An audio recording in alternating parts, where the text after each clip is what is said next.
I was reading this article about sensational content online, etc., and whether or not YouTube has become a breeding ground for such content. Now, obviously, we're picking on YouTube here, but social media in general could probably be,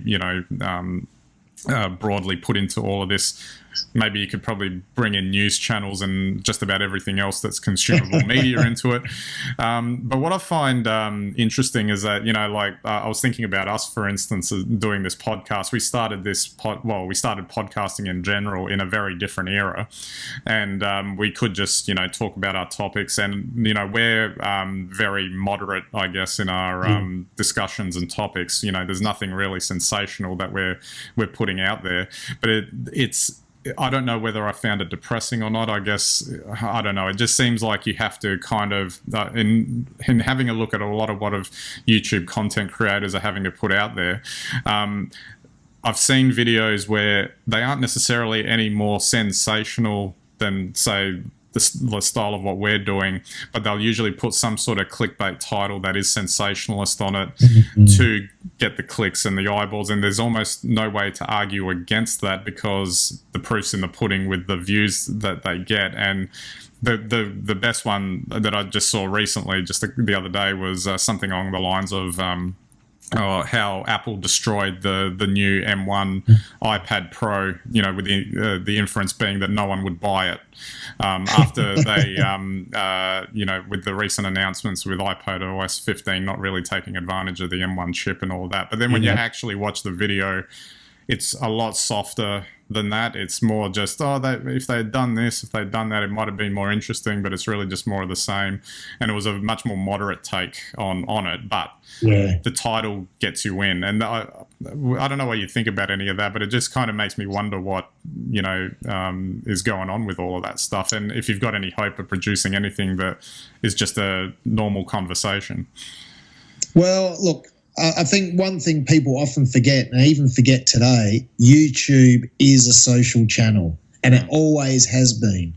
Why YouTube now is really coming to the fore is everybody's got a phone that can watch video, and everybody has got, unlimited data on their phone, so you just watch video all days. If we go back 5, 6, 7 years, Facebook was the dominant medium because then it was a post, it was an image, not so much video, and that was how you connected. And YouTube was just too data heavy. If you didn't have a browser, you just couldn't really interact with it.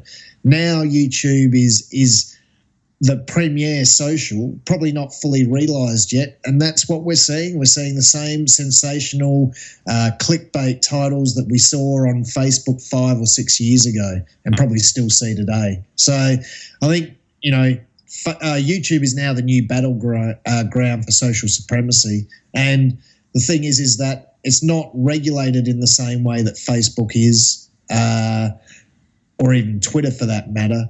And so there's a lot of opportunities to grow on YouTube, and the way to do it is through clickbait.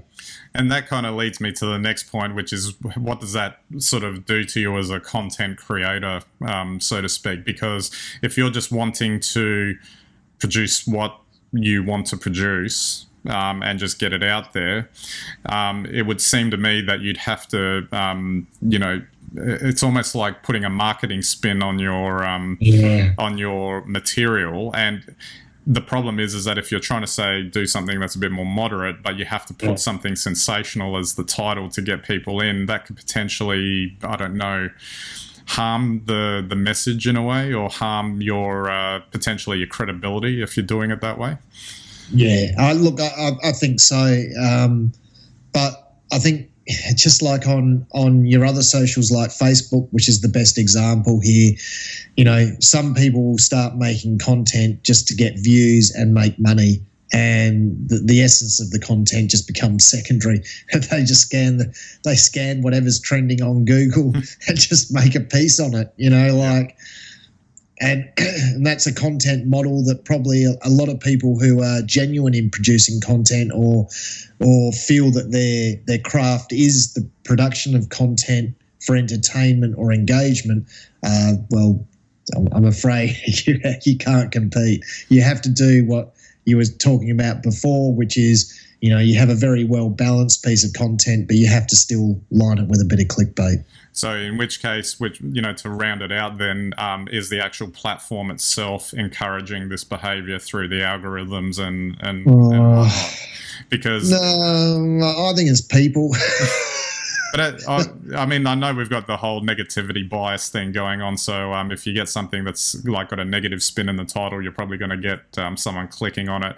But at the same time, if you've got an algorithm on a platform that sees you click on 2 of these, and then it says, "Oh, here's another 10 that you might like," and then you end up watching all of those as well, and then you're down the rabbit hole.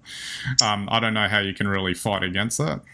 I don't either, but I do think that the algorithm is dumb.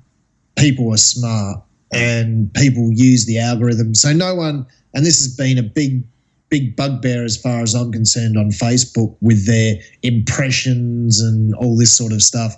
There's no way of measuring the value of the engagement in social. Like, likes, whatever, maybe, who knows. I've never seen any evidence that shows that anyone gets anything valuable from engaging with content on social media. That doesn't mean that people don't.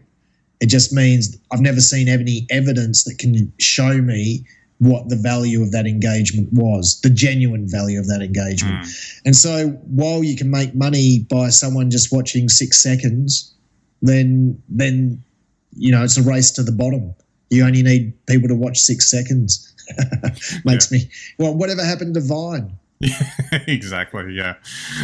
It's interesting in talking about this, just like to sort of slowly wrap it up, is that I think the shift in what you would produce and how you would stand out has shifted with this as well. So obviously there's that sense of you have to produce really well, and you almost go seeing like the sort of extremes of this with YouTube content creators using $10,000 cameras to record in raw video, only to see it compressed down to 4K,